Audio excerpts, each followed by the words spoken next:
नमस्कार। कर्नाटक का विधानसभा चुनाव परिणाम आ चुका है और चुनाव परिणाम पर चर्चा करने के लिए हम अपने स्टूडियो में मौजूद हैं। स्टूडियो मेरे साथ मौजूद हैं फरीदाबाद के वरिष्ठ पत्रकार और हरियाणा की राजनीति को और देश की राजनीति को बहुत पास से समझने वाले जगन्नाथ गौतम जी, और मेरे साथ मौजूद हैं देश रोजाना के संपादक श्री अशोक मिश्रा जी, और कांग्रेस के नेता हैं, प्रदेश कांग्रेस किसान सेल के महासचिव हैं हेम डागर जी।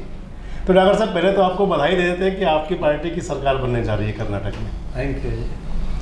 कर्नाटक के अंदर विधानसभा का चुनाव चला जो गौतम जी, पूरे चुनाव के अंदर दो बातें बहुत प्रखरता से चली।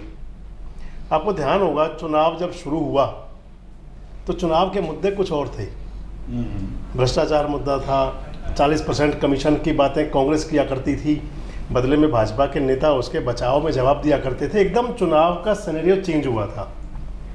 चुनाव का सिनेरियो चेंज हुआ जब कांग्रेस ने अपना घोषणा पत्र जारी किया और उसके अंदर पीएफआई और बजरंग दल पर बैन लगाने की बात की, तो चुनाव उन मुद्दों से हट करके बजरंग दल पर आ गया। तो क्या लगता है कि चुनाव का आखिर क्या जो रहा पूरा फलसफा किस टाइप का रहा, किस प्रकार का चुनाव वहाँ रंग लिया, कैसे चुनावी गतिविधियाँ बदली और जिसका एक परिणाम सामने आया, क्या लगता है कैसा हुआ? देखिए, मुझे जो लगता है कि पहले तो मैं आपकी इस बात का जवाब दे दूं कि बजरंग दल और बजरंग बली का जो मुद्दा हाथों हाथ ले लिया जी, क्योंकि उसके पास मुद्दे तो थे नहीं भाजपा के पास, और वो अंत तक किसी भी चुनाव को धर्म की ओर ले जाती है, धर्म की ओर मोड़ देती है, और उसे उस टाइम वहाँ कुछ मिल नहीं रहा था।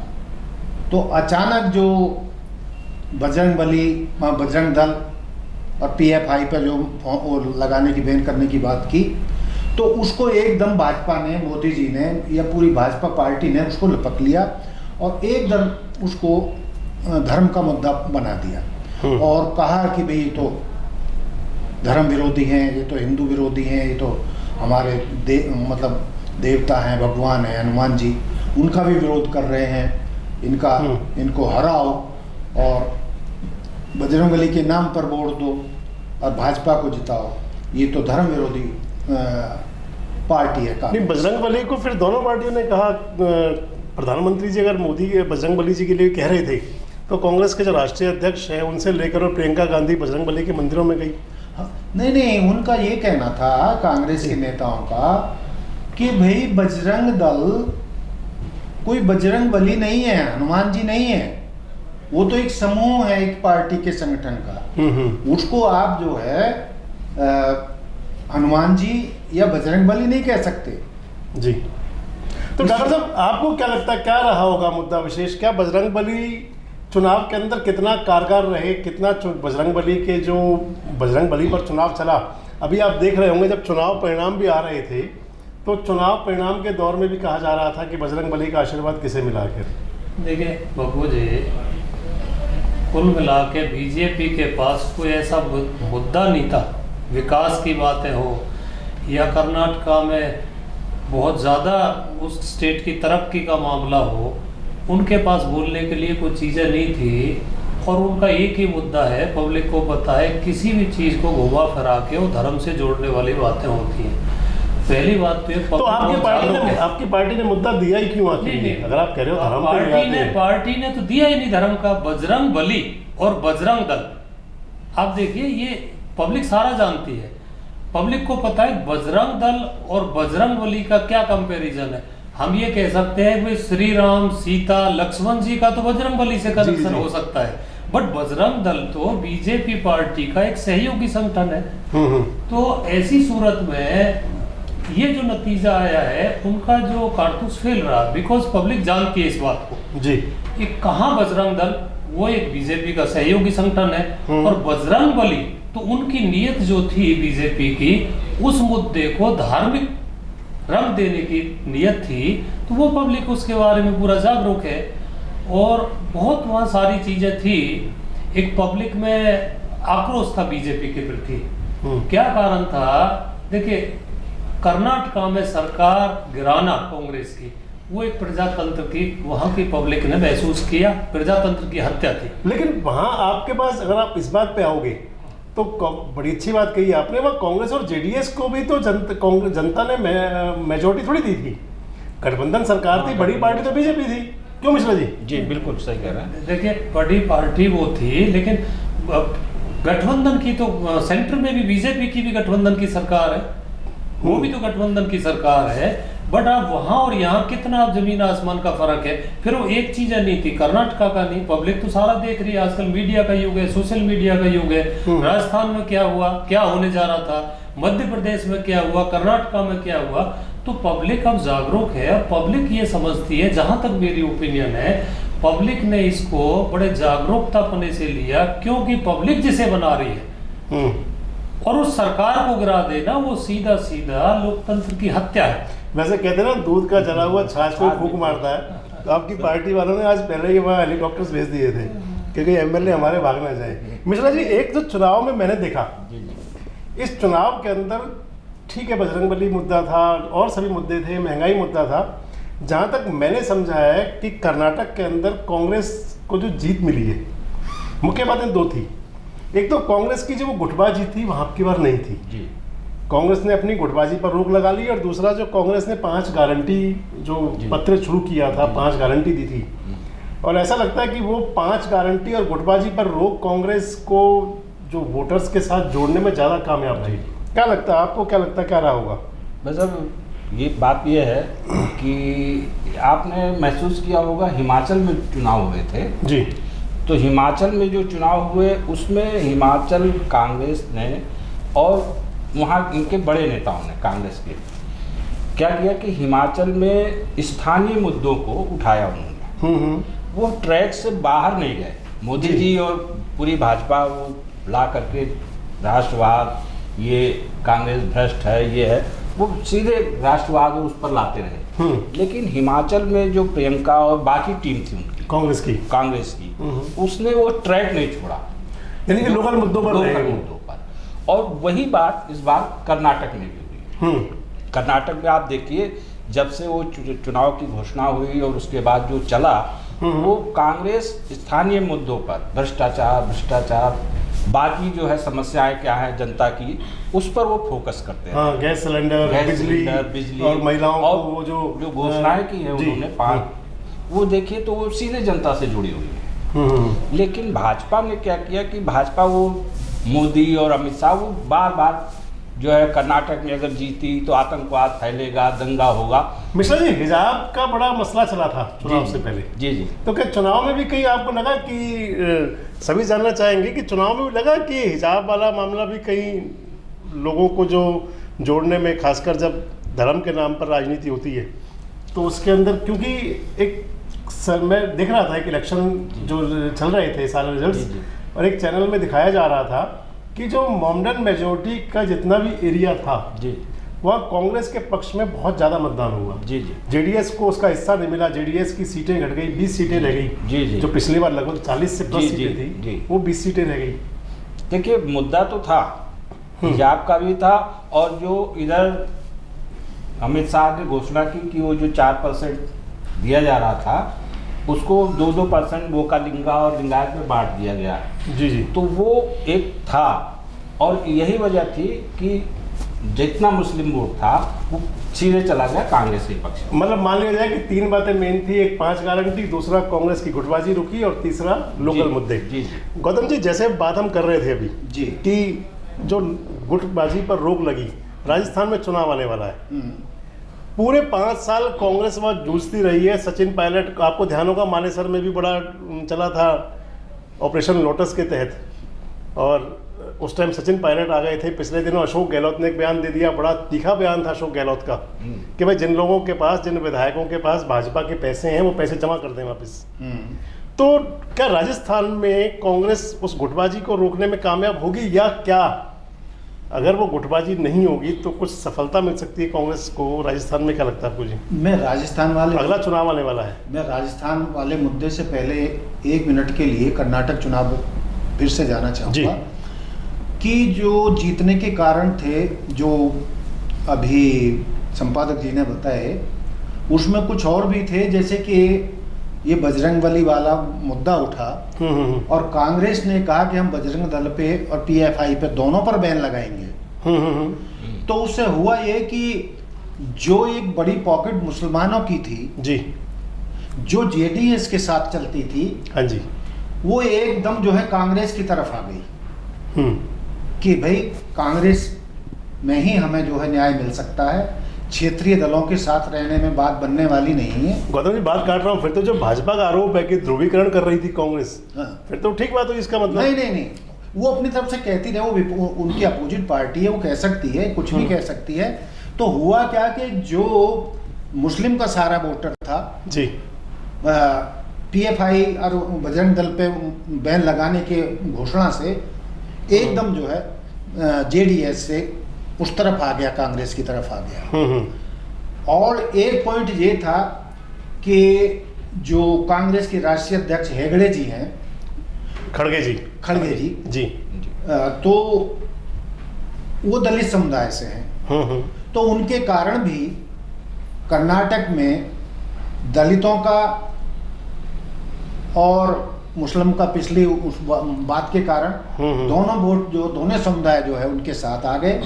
और जो पिछला जो कांग्रेस का वोट बैंक हुआ करता था, दलित, पिछड़े, मुस्लिम, SC ST मुस्लिम, जी, तो वो ऐसा माहौल बना कि मुस्लिम भी और दलित भी बड़ी तादाद में कांग्रेस से जुड़कर आ गए। दलित इसलिए कि भाई खड़गे जी कांग्रेस के राष्ट्रीय अध्यक्ष बने और कांग्रेस ने एक तरीके से नए सिरे से दलित समुदाय को पुनः सम्मान दिया है और उनको अपने साथ जोड़ रही है।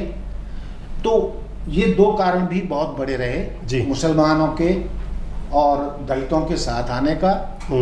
और मुस्लिम को ये लगा कि भाई ये बजरंग दल पर प्रतिबंध लगाएंगे तो हमें राहत मिलेगी, हमें धर्म की राजनीति के तहत जो हमें दबाया जा रहा है। गौतम जी मैं आपकी बात काटूंगा, बजरंग दल के पीछे जिस प्रकार से मुद्दा बना, भारतीय जनता पार्टी के लोग कहते थे कि बजरंग दल एक राष्ट्रवादी संगठन है, बजरंग दल एक ऐसा संगठन है जो लोगों की मदद करता है, सहयोग और संयम पे चलता है। इसके अलावा जो पीएफआई पर आरोप था कि पीएफआई देश विरोधी गतिविधियों में शामिल रहता है, पीएफआई सिमी का दूसरा रूप है, पीएफआई पर बैन भी लगा कई बार। तो बजरंग दल और पीएफआई को जोड़ने से जो उन्होंने समानांतर कांग्रेस ने कहा, तो अगर ये माना जाए कि क्या बीजेपी उसका उतना फायदा नहीं ले पाई? देखिए ऐसा है कि हमारे कानून में, हमारे संविधान में किसी भी जाति धर्म का कोई भी व्यक्ति यदि अपराधी है, क्रिमिनल है, देश विरोधी गतिविधियों में सम्मिलित है, तो उसके लिए हमारे संविधान में कानून है। जी। और उसके लिए हमारी सरकार, पुलिस और हमारे जो एजेंसीज हैं वो सक्षम है उनके खिलाफ कार्रवाई करने के लिए। आप किसी यदि 24 करोड़ लगभग मुस्लिम हैं तो उसमें 10, 20, 100 आदमी को बहका कर गलत काम करवा लें ISI या देश विरोधी ताकतें, तो उसका मतलब ये नहीं हो कि जाता कि भाई 24 करोड़ मुसलमान देश विरोधी हैं। जी। और हमें ये ध्यान रखना होगा कि सभी के साथ मिलकर हमें चलना है। कोई भी धर्म है, कोई भी जाति है, सब भारतीय हैं, मतलब पॉलिटिकल पार्टी को नहीं समझना चाहिए। सब भारतीय नागरिक हैं और सबको साथ लेके चलने पर ही देश एकजुट रह सकता है और हम आगे बढ़ सकते हैं, विश्व शक्ति बन सकते हैं। यदि हम जाति धर्म के उसमें बंटकर आपस में भिड़ने लगे तो देश गृह युद्ध की तरफ जा सकता है। यदि धर्म के नाम पर ही सब कुछ ठीक होता तो पाकिस्तान में तो टोटल मुस्लिम है, मुस्लिमों की सरकार है, मुसलमानों के नाम पर पाकिस्तान बना, फिर वहाँ इतनी कत्लो गारत क्यों है? वहाँ तो मुस्लिम है सारे, लगभग 98% मुस्लिम है, तो वहाँ तो कोई दंगा होना नहीं चाहिए, वहाँ तो स्वर्ग होना चाहिए, वहाँ तो सब मुस्लिम वाले कानून हैं जो वो मानते हैं, फिर वहाँ कत्लो गारत क्यों है? इतना एक देश वो डूब रहा है, गृह युद्ध में चला गया है, आर्थिक रूप से वो एक तरीके से कत्ल हो चुका है, भिखमंगा हो चुका है, खाने के लिए पैसा नहीं है, तो उसकी दुर्गति क्यों हुई? क्या उनकी पॉलिसीज खराब है? मैं वापस आ रहा हूँ राजस्थान पर, जब हम बात कर रहे थे। अब मैं राजस्थान के मुद्दे पर आता हूँ। जो राजस्थान की बात आप कह रहे हैं कहा जाता है, माना जाता है और उसमें सच्चाई भी है कि जिस तरीके से राजस्थान की जो भाजपा की मुख्यमंत्री रही हैं वसुंधरा जी तो उनको जो जिस तरीके से भाजपा के केंद्रीय नेतृत्व ने दबाने का काम किया, जबकि वो राजस्थान में आज भी बहुत प्रभावशाली हैं जी, वो केंद्रीय नेतृत्व से दब नहीं रही हैं, और यदि वो उनसे दब नहीं रही हैं तो माना ये जा रहा है कि चुनावों में भी उन्होंने कांग्रेस को अंदर खाने मदद की है। इसका मतलब मान लें अशोक गहलोत भी कह रहे हैं और सचिन पायलट भी कह रहे हैं हाँ कि सिंधिया जी ने उनकी मदद की थी, तो मान लें अजय मदद की थी। देखिए, अंदर खाने राजनीति में क्या हो कोई नहीं कह सकता। ऊपर से दिखाने के लिए, मीडिया में शो करने के लिए, और मैं तो ये कह सकता हूँ कि जनता को बेवकूफ़ बनाने के लिए ऊपर से कुछ भी बोलते रहें। अंदर खाने राजनीति में जो ना हो जाए वो कम है। खैर, मैं उस बात पे आ रहा था, सचिन पायलट और अशोक गहलोत में चल रहा है आजकल जो गौतम जी, उसका कितना असर रहेगा कांग्रेस के ऊपर? देखिए, ऐसा है कि सचिन पायलट राहुल जी का करीबी रहा है, उनकी टीम का साथी रहा है, उनका दोस्त भी रहा है। सिंधिया भी राहुल गांधी के बहुत करीब थे, जो भाजपा में चले गए, ज्योतिरादित्य सिंधिया जो वहां चले गए। लेकिन जितना प्रभाव गहलोत जी का है जी, और जितने सीजन्ड नेता वो हैं कांग्रेस में, और उन्होंने जिस तरीके से राजस्थान की राजनीति में पकड़ बनाई हुई है, उस लेवल की पकड़ अभी तक सचिन पायलट की नहीं है। लेकिन मेरा ये मानना है कि सचिन पायलट को शायद वो हक नहीं मिला जो उसे मिलना चाहिए, उसका वो हकदार है। डॉक्टर साहब, सचिन पायलट को हक नहीं मिला क्या वो कांग्रेस में? नहीं, मैं गौतम जी की इस बात से सहमत नहीं हूँ। सचिन पायलट जी को हक नहीं मिला। देखिए, वहाँ बहुत सीनियर लीडर कांग्रेस पार्टी के अशोक गहलोत जी थे, वो मुख्यमंत्री थे और वो डिप्टी सीएम थे सचिन पायलट जी। जी। तो एक मुख्यमंत्री के बाद किसी प्रदेश में पद भी क्या होता है, डिप्टी सीएम का पद होता है। और फिर अभी उनकी आयु को देखते हुए भी, मतलब उनके पास मैं समझता हूँ अभी संगठन के लिए काम करने का काफ़ी उनके पास अभी समय था। और साथ में ये भी अशोक गहलोत जी के सानिध्य में रह के सरकार चलाने का तजुर्बा लेने का भी उनका, मतलब आप उनके पास एक मौका कहेंगे कि पेशेंस होना चाहिए, धैर्य रखना चाहिए। बिल्कुल पेशेंस होना चाहिए। संगठन बहुत बड़ी चीज होती है। आदमी की पहचान संगठन से होती है और संगठन ही आदमी को कहां से कहां पहुंचाता है। अब मैं छोड़िए कांग्रेस की, मैं क्या बात करूंगा, बीजेपी को उठा के देख लीजिए। मोदी जी प्रधानमंत्री बन गए तो वो एक संगठन की वजह से थे। अब जहां तक आपने थोड़ी देर पहले एक सवाल किया था जी, कर्नाटका में एक वहाँ ग्रुपिज्म जी, मैं ये मानता हूँ कांग्रेस में कोई ग्रुपिज्म नहीं है, कोई गुटबाजी नहीं है। देखिए साहब, आपके यहाँ हरियाणा में तो कांग्रेस में जूतियों में दाल मटती रहती है, आप कह रहे हैं कोई गुटबाजी नहीं है। देखिए, कांग्रेस में हर आदमी को अपनी बात कहने का हक है। देखिए, अशोक तंवर अध्यक्ष थे तो उन्हें किसी ने नहीं पूछा, शैलजा अध्यक्ष थी उन्हें किसी ने नहीं पूछा। शैलजा जी ने बड़ा अच्छा काम किया, तंवर जी ने बड़ा अच्छा काम किया, लेकिन तंवर जी में पेशेंस नहीं थी। वो भी एक संगठन की मेहरबानी थी, तंवर जी को कहां से कहां पहुंचाया। राहुल जी ने उनको बहुत सम्मान दिया, प्रदेश का अध्यक्ष बनाया, सिरसा से अध्यक्ष बनवा करके उनका सिर फड़वा दिया। नहीं सर, नहीं, ये सारी चीजें ऐसा कुछ नहीं है। कोई किसी अशोक तंवर ही कहा करते थे कि मेरा सिर फाड़ दिया। नहीं, कोई देखिए राजनीति में क्या क्या बातें होती है, कौन क्या कहता है, लेकिन वो सारी चीजें कहीं को ऑन रिकॉर्ड नहीं है। आप एक चीज देखिए कांग्रेस की, जो बहुत अच्छी बात है, वहाँ पूरी डेमोक्रेसी है, वहाँ कोई भी अपनी बात कह सकता है जी।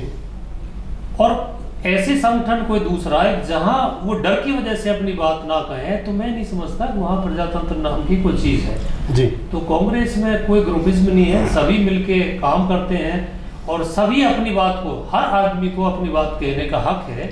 उसको किसी तरीके से कोई ग्रुपिज्म के भी गुटबाजी है तो मैं नहीं समझता वो ठीक है। मैं डागर जी की बात को से सहमत पूरी तरह इसलिए नहीं हूँ कि हालात जो जमीन पर हैं वो ये हैं कि पूर्व मुख्यमंत्री भूपेंद्र सिंह हुड्डा जी के साथ जो मिलके नहीं चलेगा, उनके मनपसंद का नहीं होगा, वो अपने तरीके से कोई भी प्रदेश अध्यक्ष काम करना चाहेगा वो कर नहीं सकता, वो चल नहीं सकता। अशोक तंवर की जहाँ तक बात है, वो यूथ था, कांग्रेस का सांसद भी था और राहुल गांधी जी का भी बहुत करीबी था, लेकिन भूपेंद्र जी ने गुटबाजी के तहत वो उनको चलने नहीं दिया। उन्होंने, अशोक तंवर ने पूरे राज्य में साइकिल यात्रा लगाई, बहुत लोगों को कांग्रेस से जोड़ा, लेकिन उसका बेनिफिट उनको ना जाकर उनके खिलाफ जो है हुड्डा जी ने अभियान चलाया। और जैसा कि शायद आप ने अभी कहा कि उनके साथ जो है फंक्शन में दिल्ली में हुड्डा समर्थकों ने उनके साथ मारपीट की, धक्का मुक्की की और उनको उस अपमान को के वजह से उनको कांग्रेस को छोड़ना पड़ा। डॉक्टर साहब, हरियाणा में चुनाव होंगे हाँ जी, अगले साल। हाँ जी, पहले लोकसभा के होंगे फिर विधानसभा के होंगे। लोकसभा चुनाव तो खैर ऊपर के मुद्दों पर लड़ा जाएगा, पर चुनाव लड़ने के लिए आज भारतीय जनता पार्टी के लोग जब जाते हैं तो उनके पन्ना प्रमुख हैं, उनके पन्ने के ऊपर भी 2-2 ग्रुप बने हुए हैं, एक लाइन प्रमुख हैं। आपकी पार्टी के जिलाध्यक्ष तक नहीं है आज तक, 5 साल से ज़्यादा हो गए। 10 साल हो लिए जी, 10 साल बता रहे हैं गौतम जी। कांग्रेस पार्टी और बीजेपी पार्टी में एक बहुत बड़ा अंतर ये है, बीजेपी पार्टी धनाढ़ियों की पार्टी, साधन संपन्न पार्टी है।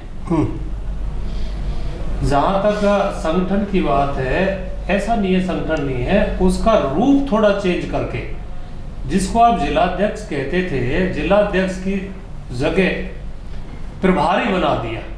संगठन काम कर रहा है अपनी जगह, ऐसा नहीं है संगठन बिल्कुल नहीं है, हर जिले के प्रभारी बनाए हुए हैं। लेकिन बाहर दिखता कहाँ है बताइए, प्रभारी कहाँ है बताइए, कुछ के नाम बताइए। नहीं है, जैसे आप देखिए अभी करण दलाल जी को गुड़गांव का प्रभारी बनाया हुआ है, इसी तरीके से सारे डिस्ट्रिक्ट के। आज हाँ, थोड़ा मैं ये जरूर कहता हूँ जो पुराना डर रहा था जिला अध्यक्ष, ब्लॉक अध्यक्ष, उसमें जरूर थोड़ी देरी है, बट वो सारा आपस में सब मिलजुल के वो भी जल्दी तय होने वाला है। डॉक्टर साहब, मुझे लगता है कांग्रेस के लिए भी संदेश है आप लोगों के लिए भी कि जिस प्रकार कर्नाटक में आप इकट्ठे होकर चुनाव लड़े तो सरकार बना गए, आप हिमाचल प्रदेश में इकट्ठे लड़े तो सरकार बना गए, अगर हरियाणा के अंदर भी आपकी लीडरशिप के लिए ही संदेश है कि अगर वो इकट्ठे होकर लड़ेंगे, एक झंडे लड़ेंगे, तो शायद यहाँ भी आगे अच्छा आपका हो जाएगा। नहीं, ये इसमें कोई दो राय नहीं, संगठन में सभी को इकट्ठे होकर लड़ना चाहिए। और वाकई हरियाणा में कोई गुटबाजी नहीं है, भयंकर गुटबाजी। भूपेंद्र हुड्डा जी बहुत सीनियर लीडर हैं और सारे अपनी जगह, सब बहुत, हमारी शैलजा जी हैं, बहुत सुलझी हुई नेता है। अभी इधर देखने में आया था, इधर रणदीप सुरजेवाला जी है, वो भी बहुत पढ़े लिखे और बहुत होनहार नेता है, तो यहाँ सभी मिलके काम करते हैं। आपने रणदीप जी का नाम लिया, आज बड़ा अच्छा एक फोटो आ रहा है, रणदीप जी को खड़गे जी बड़े अच्छे प्यार से मिठाई खिला रहे हैं, तो कहीं उसका भी कोई अलग संदेश तो नहीं हरियाणा के लिए? देखिए, संदेश नहीं, वो एक उनकी मेहनत का फल है।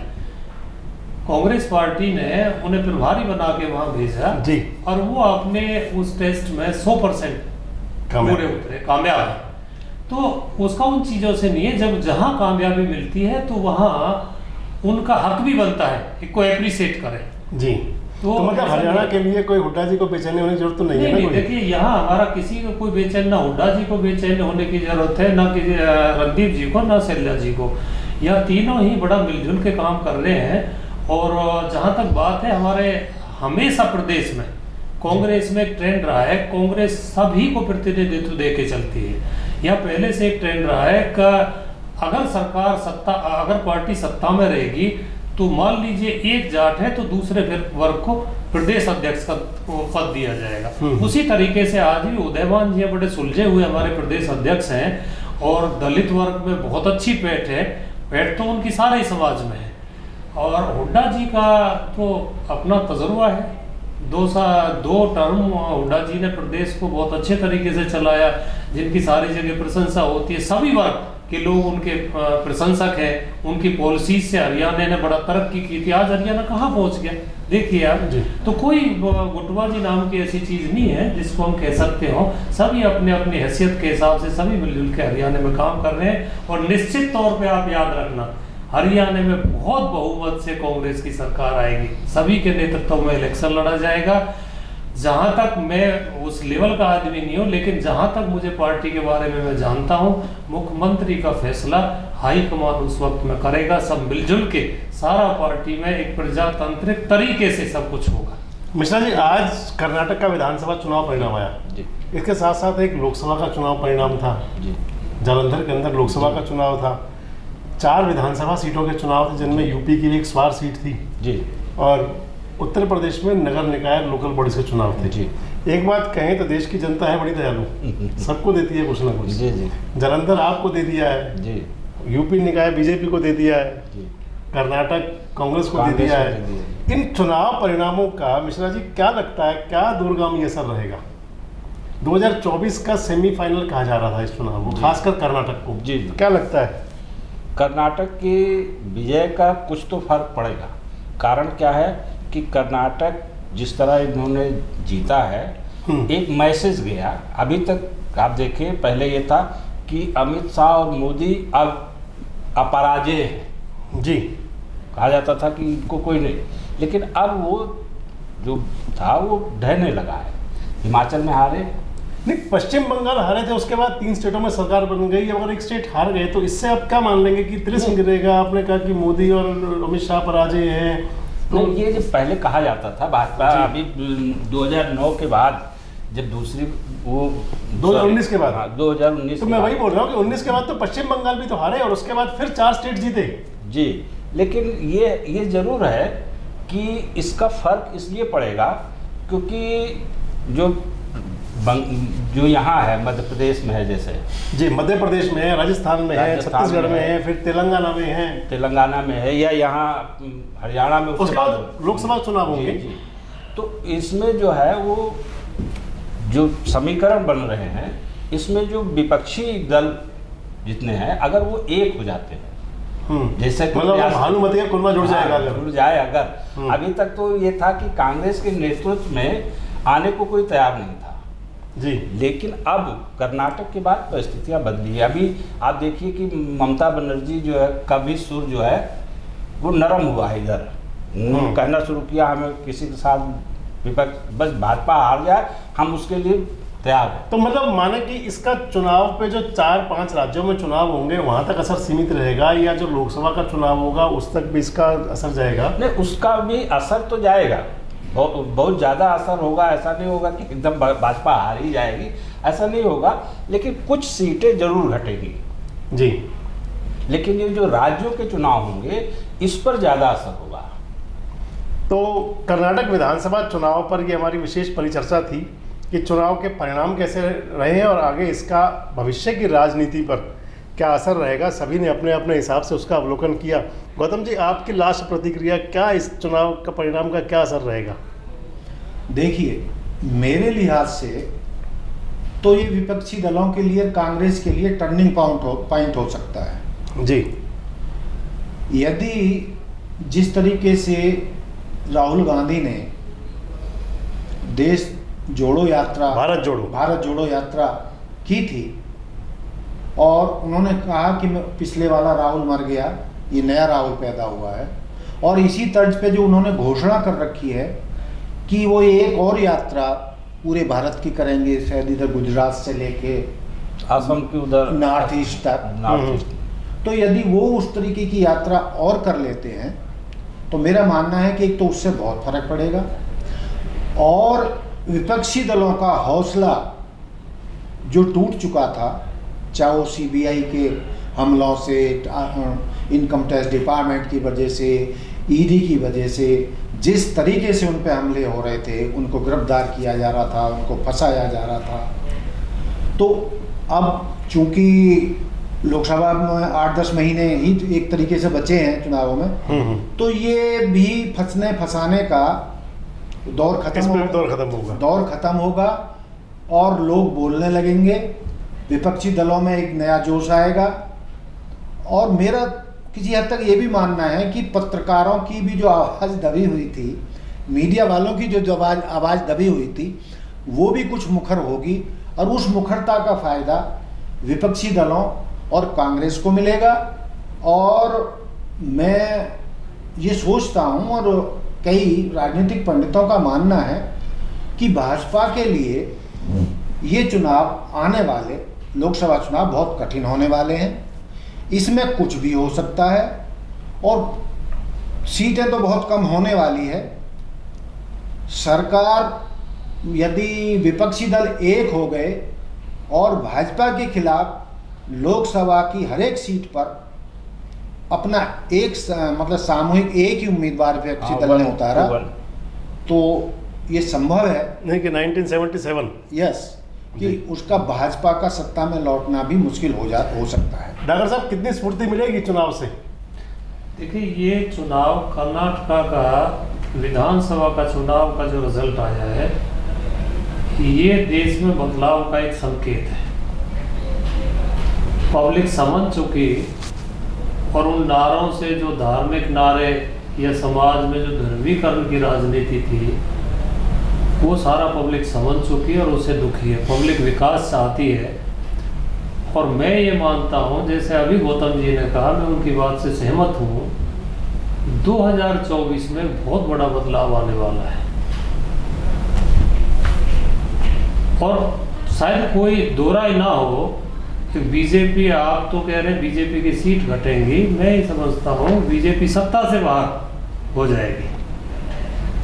क्योंकि देश में लोग ये समझते हैं कोई भी किसी भी देश में जब तक शांति का माहौल नहीं होगा वो देश तरक्की नहीं कर सकता। और शांति जब तक समाज में ध्रुवीकरण रहेगा, धर्म की राजनीति होगी, जब तक शांति नहीं हो सकती। तो लोग विकास चाहते हैं और कर्नाटका का रिजल्ट इसका एक उदाहरण है। तो यही कहना चाहूँगा मैं, तो बदलाव का दौर शुरू हो चुका है। तो कर्नाटक का चुनाव उदाहरण है और कांग्रेस के हमारे साथी मानते हैं कि बदलाव का दौर शुरू हो चुका है। चुनाव परिणाम भविष्य की राजनीति पर कैसा असर डालेंगे, नज़र हम भी रखेंगे और समय समय पर आपके बीच इसी प्रकार से आते रहेंगे। बस जुड़े रहें हमारे साथ, देखते रहें देश रोजाना। नमस्कार, धन्यवाद। हमारे साथ जुड़े रहने के लिए देखते रहिए देश रोजाना का YouTube चैनल सब्सक्राइब कीजिए। साथ ही देश रोजाना की खबरें सबसे पहले देखने के लिए प्रेस कीजिए बेल आइकन।